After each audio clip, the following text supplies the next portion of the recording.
Welcome to Mind, Money, Balance, the no guilt, no shame podcast to help you get your mind and money in balance. I'm your host, Lindsay. I'm a financial therapist and coach, woman of color, and popcorn connoisseur. I am so glad you're here. Let's go.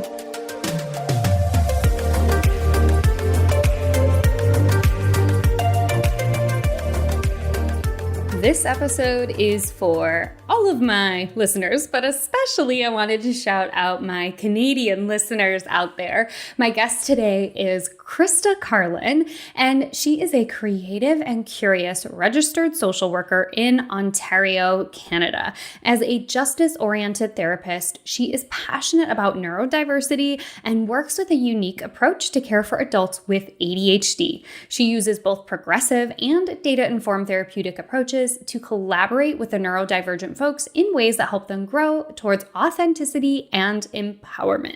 In this episode, we will talk about how she is looking at small business as a form of social justice, love, the skill of self-advocacy, and knowing when it's time to seek help. Just a note, we recorded this when Krista was in the process of rebranding, so you will hear her talk about her brand, but I want to share with you her updated brand, and her updated brand is also linked in the show notes. And when I say show notes, I've also realized that some of you don't know what I'm talking about. On your podcast player of choice, there is a little description for every single podcast episode. If you tap on that, there will be a hyperlink that will take you to the notes from this podcast episode. So it's essentially like a blog post. So if you're listening on the go and we talk about something and I say, oh, it's linked in the show notes, that is what I mean. So you can find Krista now at thecuriouscollective.ca, and her new website is www.thecuriouscollective.ca. And again, that is linked in the show notes. And with that, let's get into my chat with Krista.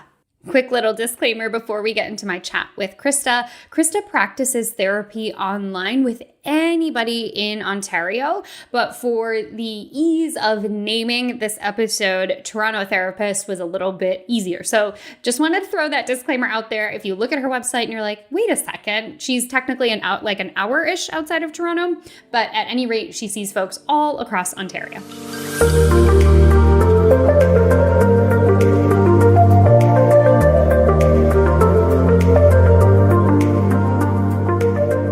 Hey, Krista, thanks for joining me on the Mind, Money, Balance podcast. Hey, thank you so much for having me. I'm excited to be here. Yes, and you are joining me from a similarly chilly climate. Where are you joining us from today? Yes, I'm in a town called Hamilton in the province of Ontario in Canada. Mm-hmm. And yes, very similar to Michigan in that there is a ton of snow. We had, I think, about 60 centimeters last week. So oh my gosh. I don't know what you would use in inches, but over here we had, tons of snow. Yeah. Oh my gosh. Are you a winter person? Do you like the cold? I would say I am. I like being active outside, and winter sports are something that have always been really important to me and my family. And we like to get out in it. Oh, I'm so glad. I'm born and raised in Michigan, and it's taken me years to really embrace the cold. And I would still say I don't necessarily embrace it, but having a different mindset around it and having the right gear and clothing makes a huge difference. So I learned a lot from my Nordic friends. So I took in a lot of information about Hygge and Sisu to really kind of shift my relationship to the cold. And segue into shifting relationships with money, I wanted to bring you on to talk about money and how it shows up in your world personally and professionally. And before we kind of dig into all that, why don't you share with folks a little bit about your therapeutic specialty and the types of folks you really like to see? Yeah, absolutely. So here in my province, I'm a registered social worker. So I think in the States, that's very similar to sort of a licensed clinical social worker. We just have slightly different letters that we use. Yeah. And I went to an undergraduate school that was really had a real emphasis in social justice. And then I did a master's degree in a school that had a real clinical focus. So I've always felt a little bit of a tension between those two worlds. And I've found a real home in bringing together my joy in bringing justice to the fore and also my love of clinical applications in neuroscience. And that really culminated in an absolute fascination and curiosity in the experience of neurodivergent people. So I myself am multidivergent and had a hard time finding a therapist who could support me in my journey. So I became that therapist. I love that. So there are new terms almost always coming out of our field. And with social justice, I find that terms are often evolving. So for folks who maybe haven't heard of neurodivergent or multidivergent before, could you give us a little primer on what you mean when you say that? Yeah, absolutely. So neurodivergent is a term that comes from the community, but it's very fascinating. It actually lines up quite well with what we're starting to learn about neuroscience. And essentially what it is that we have a wide range within humans about brain makeup and nervous systems. And we can use a phrase neurotype to help delineate between specific brain and body connections that might experience the world in very valid, but maybe different ways. Okay, awesome. And when I say multidivergent, it tends to mean that your brain and body has many different ways that experience the world that are different from a term called neurotypical. There's no such thing as a normal brain, but thank you for saying that. We do have what we would consider averages. So to be divergent means that you differ from those averages in some way.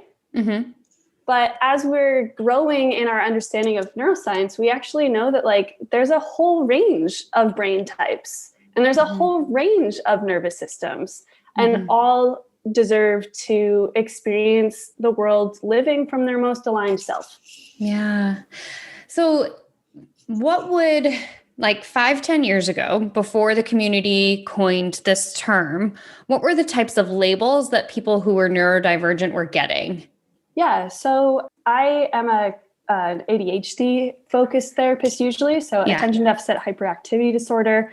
That's the sort of DSM diagnoses, but divergent folks also might experience things like autism spectrum. They might experience specific learning differences like dyslexia, dyscalculia, and also sensory differences. So experiences of synesthesia, which is a super cool experience and people should definitely look it up.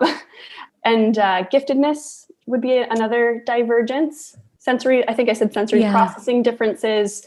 Some of those kinds of experiences would be considered divergent. Cool. Well, thank you for breaking that down. I always think it's helpful just to give those primers and those refreshers, even considering myself fairly social justice minded.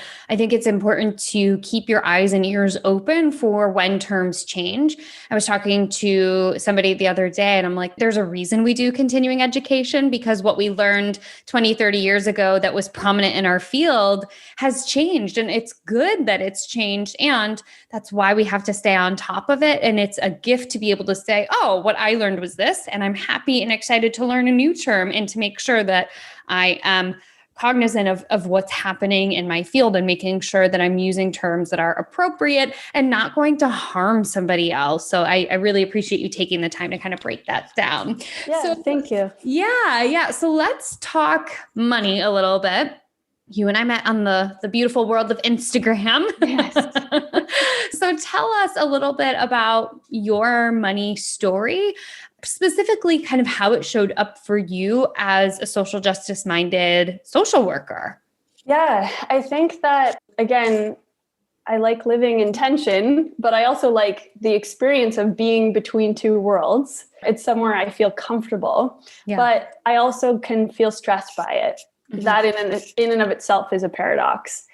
So I think that as a social justice minded therapist, again, sort of living between those ideas of justice and clinical, abundance and scarcity, because many of the clients that I work with have such limited resources because of the structures of our systems. And also these experiences of wanting to live a life that's meaningful and productive, while also not wanting to get caught up in productivity culture and capitalism. Yeah. So I've had an interesting money journey because I think that I feel that I need to find a middle path with it. Yeah. What has maybe help me understand, what were kind of two sides of that coin for you when it came to money? What were kind of the polarizing feelings you were experiencing, or the polarizing ideologies that you were trying to navigate between when it came to your relationship with money? Yeah, I think that I felt a sense of empowerment around money, but also a sense of fear. So I found money to be an experience that had a lot of opportunity. Yeah. And a way for me to use my resources to better spend my time and energy, if I'm thinking of those as important commodities as well. Yeah. But also having difficulties sometimes with the big picture ideas around money. So being able to track and engage with my money in a way that's very intentional, that was something that was challenging. And sometimes in the sense that money felt out of control, there was a real fear that was produced for me. So both noticing that there's scarcity and abundance opportunity there too. So that's kind of the polarity I think that was coming in for me. Yeah. So on the one hand, feeling excited as you learned more about your numbers and feeling good as you maybe took on some additional financial literacy. And then on the other hand, this fear of maybe not doing it right, or what was the fear around? I guess that would be helpful too. Yeah, I think fear showed up for me in terms of wanting to make purchases, but not necessarily in the moment being able to connect that in the moment feeling of wanting to spend money with my big picture goals. Got it. Okay. So the anxiety being produced when heading towards a purchase. And I think that was actually a real 180 for me, because in younger times of my life, I'd be like, let's go for it. I don't have big picture goals. So I think like an overextension in terms of control over my money was leading to, at the point of actually spending it, feeling much more anxious. Yeah. And I hear versions of that all the time, versions of people saying, okay, I want to be excited about this purchase, but I'm so worried that if I spend this money, I'll run out, or I'm so worried that if I spend this money, then I won't have it available for something else. And you found yourself now, it sounds like somewhere in the middle. What helped you kind of find that space in the middle that works for you? I got help. Right? We know each other through, like, Lindsay's offered support to me through a group coaching program. And I found community in that and recognized that I wasn't alone in this experience. And I think that particularly as therapists, and particularly I think as social workers, I wouldn't want to comment on other professions, but I know for sure in my experience that we are taught that we're not meant to be entering this profession for financial wealth. That's not taught as what an outcome of this profession is going to be. We're told that it will be very meaningful and very hard, but we're not told that we're going to experience abundance through it. Financial abundance, absolutely. So I think that for me, I didn't have a language around money. I didn't have any systems that helped me bring all of the chaos that it felt to be into a structured system that allowed me to have intention with my money. So having a community, specifically a community of therapists, was really helpful. What do you think was the difference when you said having a language around money that helped you to feel more comfortable and confident in your current relationship with money? Yeah, I think we had the opportunity to step into the role of a business owner. Yeah. And step into the language of a business owner, because I am a business owner. Right. But I wasn't talking in the terms of business, nor was I applying the structure that was needed to support the foundation of business through that language. And I think that when I shifted and I a business person. I'm a therapist and I'm going to do ethical business, but I am a business person. Yeah. I found that also helped trickle down into my personal finances, in that I want to do ethical decision making in my finances. I want to build a world in our future that is sustainable and ethical and supports the opportunities for all. Mm-hmm. But I can't get there if I'm not caring for myself. Yeah. Yeah. Because I'm too afraid to spend money on things that are going to help me. Yeah. So that fear of spending money was really stunting you in your professional growth. And so being in a community with others to acknowledge that practicing financial wellness as a business owner, and specifically as an ethical, social justice minded business owner, that made a really big difference for you. I know for a lot of folks, when I work with them, specifically therapists around money and money mindset, they get pushback from either individuals in their field or just kind of the field in general. How has it felt for you navigating, your world as a business owner, working with neurodivergent folks and having this new kind of lease on your relationship to money? How have you dealt with any of those challenges or pushback from colleagues or the field? I think it's interesting because I'm not actually experiencing a ton of pushback. Great. What I am actually experiencing is, because I really stepped into my niche and I'm really speaking to a client who, when I work with them, my heart sings. I've actually found that I'm filling a gap. So here in Ontario, our healthcare system is a public healthcare system, but counseling and therapy is not yet widely accessible. And specifically, very specialized care isn't widely accessible. And definitely not social justice, neurodivergent focused care being widely accessible. Yeah. So I think what's happening is that people in my field are actually recognizing there's a gap. And I think that's the agility that a small business can have, is I'm able to fill that gap in the market. Mm-hmm. And for me, that is an act of justice, because my public healthcare system is not able to meet these folks' needs. I love that. So you're saying, look, there's a gap in care, and a way that I can help fill that gap is an act of social justice, because it's bringing accessibility to a population of folks who may have otherwise been overlooked or treated in a way that didn't exactly line up with the specific set of needs that they had. Absolutely. I think the pandemic has meant that a lot of women identified folks particularly have learned about their divergence, because a lot of the ways that helped support them before are no longer available. And in that, have ended up finding very specific needs that have emerged that maybe they just didn't know about.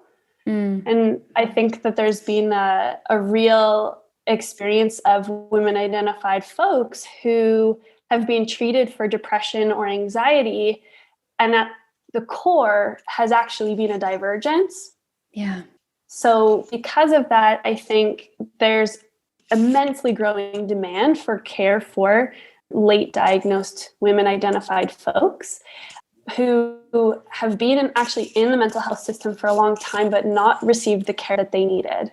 Yeah. And I think that just speaks to this overall sea change that we're experiencing, of the system was built in a certain way, and we're starting to see that we need to rebuild that system in a way that works for all folks, not just some of the folks. And what you're pointing to, Krista, is the way that the mental health care system specifically was built around these specific labels, and how research has shown again and again, more recently now, that women identified folks in particular are being missed in terms of neurodivergence. They'll get an ADHD diagnosis in their 30s or 40s, or they'll find out that they're on that autism spectrum, but much later in life than folks who were socialized as boys. They often get those autism or ADHD diagnoses as children.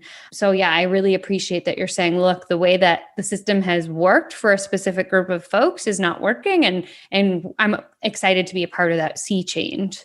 Yeah, absolutely. I'm very excited to be a part of it, because the just as we've said, like there is a gap, there's a need. And that's the agility of a small business, is that I can respond to that need much quicker than what the public healthcare system in Ontario will be able to do.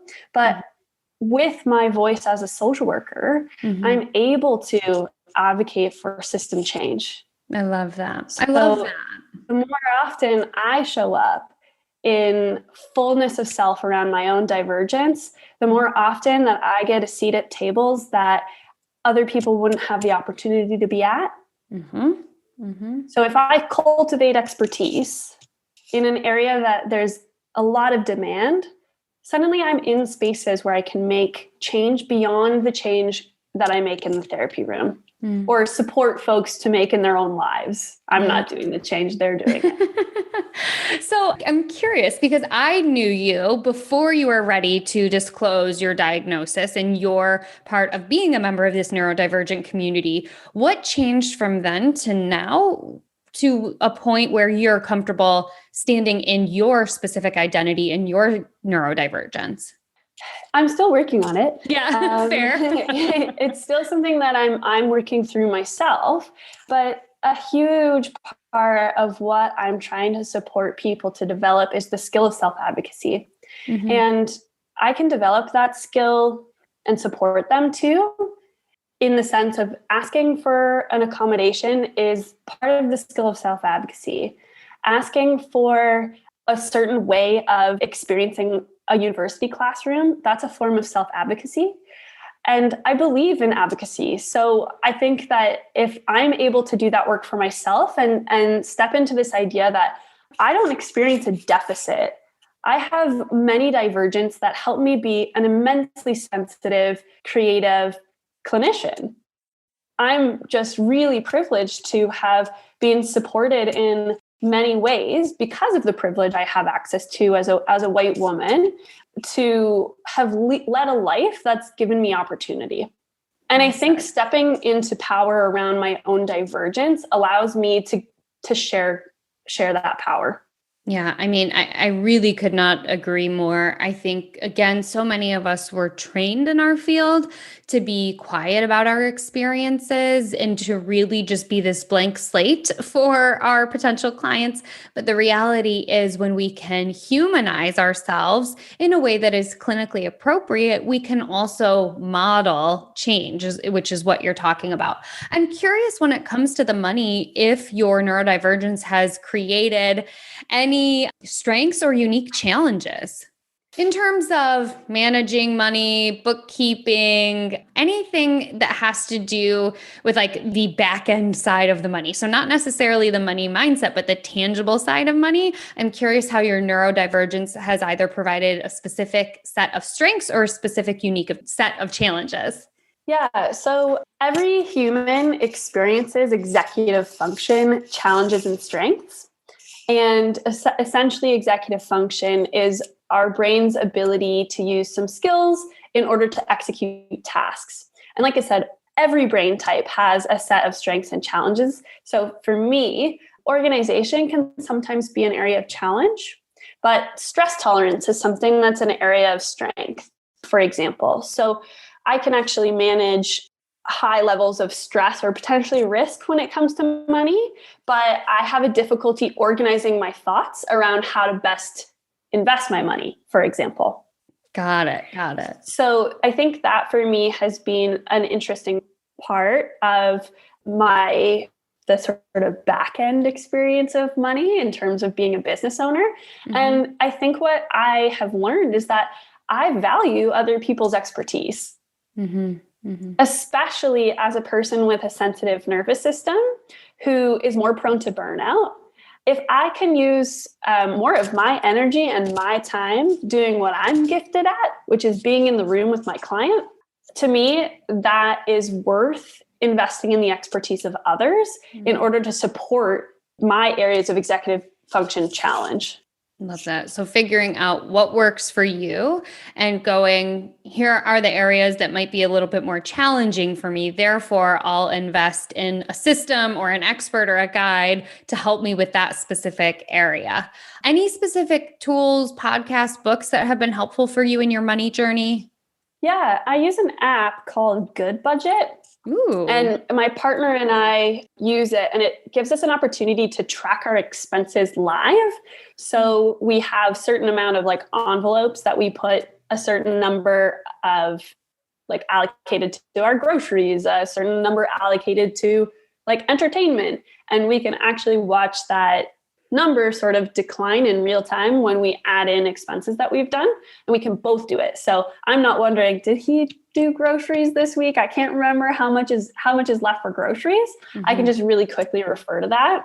And that really helps me because it's an organized system that gives me access to the data right away. So I can make informed spending decisions because I have the information available to me. Yeah. And it sounds like it's a visual tool as well. Yeah, which is something I do really well with. Yeah. Yeah. Awesome. Well, I will make sure to link that up in the show notes. It's funny, I haven't heard of that one. And I feel like at this point in time, I've heard of most of the apps, but anytime I hear something new, I'm like, ooh, I got to check it out. I think we used one that was called Honeydew. It was very similar, but we found this one to be a little bit more user-friendly. So we like this one. Cool. And I like that it can be used with partners. I think that is a little gap in the market, is that oftentimes it's for a person, but doesn't really take into consideration two incomes and potentially two sets of expenses, or like what you're talking about. Did that bill get paid? Did we get our paychecks yet? Stuff like that. So that sounds really good. So Krista, what else is coming up for you professionally the rest of 2021? The rest of 2021 looks a lot like really honing in on my expertise around neurodivergence, and getting the opportunity to show up on platforms like this has been a really exciting opportunity for me. I think that I am really excited to have started to gain some community through spaces like Instagram. So I think that's really where I'm going to be focusing a lot of my energy.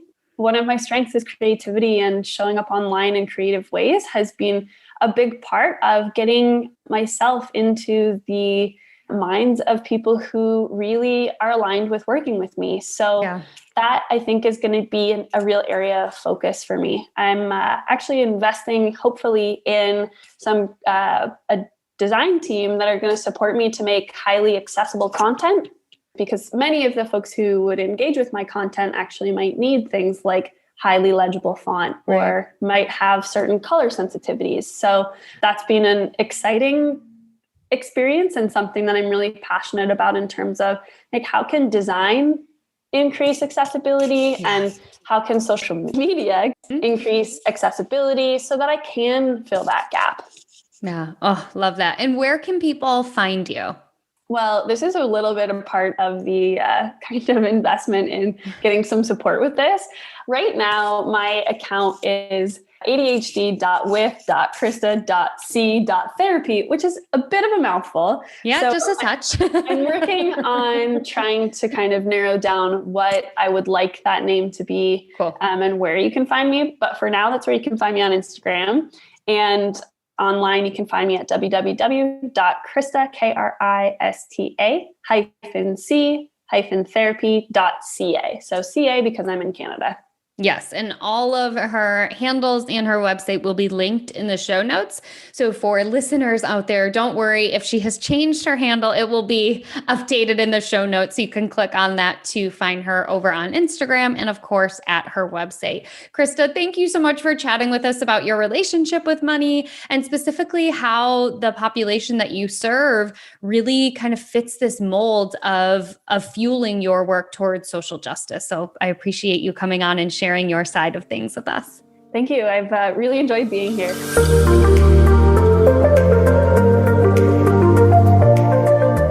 If you are a therapist in private practice who can resonate with any of the things that Krista shared about just getting more comfortable with money and seeing money through the lens of social justice and self-advocacy, and knowing your strengths, whether you are a neurodiverse person or not, and knowing when it's time to hit that help button and get some backup, I would love to invite you to apply for my group coaching program, Grow a Profitable Practice from the Inside Out. Krista gave me permission to share that is how we met. She joined me in a past cohort of Grow a Profitable Practice from the Inside Out and found it to be really helpful for her business. She even shared that as a Canadian, she was a little bit worried about joining because in past trainings that were, stateside, US based, she oftentimes felt like she kind of had to wade through what was applicable and what was not. And she said that doing this program actually was really tailored to all social workers in private practice, regardless of being in the US or Canada. She said, quote, "Lindsay did a great job of keeping the learning impactful and relative for clinicians outside of the US." So I just wanted to share that with you if you were like, hey, Linz, I think this sounds interesting, but I can't be sure that you'll address my needs if you are outside of the US. I just wanted to share some of Krista's feedback. And if you're wondering, whether or not it's for you, I want for you to think about some of the ways in which our relationship with money can manifest in terms of behavior. So if you haven't done money mindset work and you're a therapist in private practice, you might be doing things like chasing podcasters, courses, and free webinars, hoping that more marketing strategies will create a sustainable practice for you. You might be avoiding the financial side of your practice or hiring it out and kind of burying your head in the sand because you feel like your business is running you. You might be seeing clients when you'd rather be sleeping, hanging out with your family, moving your body, playing with your fur babies, because it feels like you have to say yes to anyone who reaches out.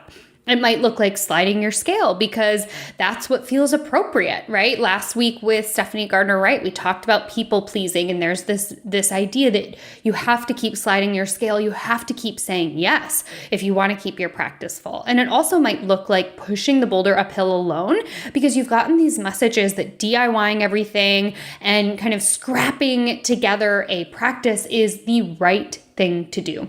So that's how money stories, when you haven't dealt with them, can look in your practice. And here's what you might not know. Even if you have a full practice, if you aren't sustainably meeting your financial needs, you might still feel resentful of your practice and you might be on the road to burning yourself out. So if you haven't done the money mindset work, you're not sure what money or what numbers you need to track or what fee you need to charge, and you aren't sure how niching will help to grow your practice, I think that Grow a Profitable Practice from the Inside Out might just be for you. Because I believe when therapists are overworked and underpaid, they suffer, and I want to help you practice financial self-care. So if you are ready to learn more and apply, head to mindmoneybalance.com/profitable practice. You can apply until the 28th of April, 2021, and we get started on May 3rd, 2021. And with that, let's get into my takeaways with my chat with Krista. Takeaway number 1, small business can serve as a vehicle for social justice. When Krista was talking about that, I think I had to put myself on mute at some point when we were talking because I was like, oh my gosh, you are talking my language, Krista. We often think that social justice, oftentimes it's kind of preached to us that social justice is a one-dimensional thing, meaning social justice means just advocating. And that means being out in the streets, resharing on social media, getting really loud. And that is a form of advocating for social justice.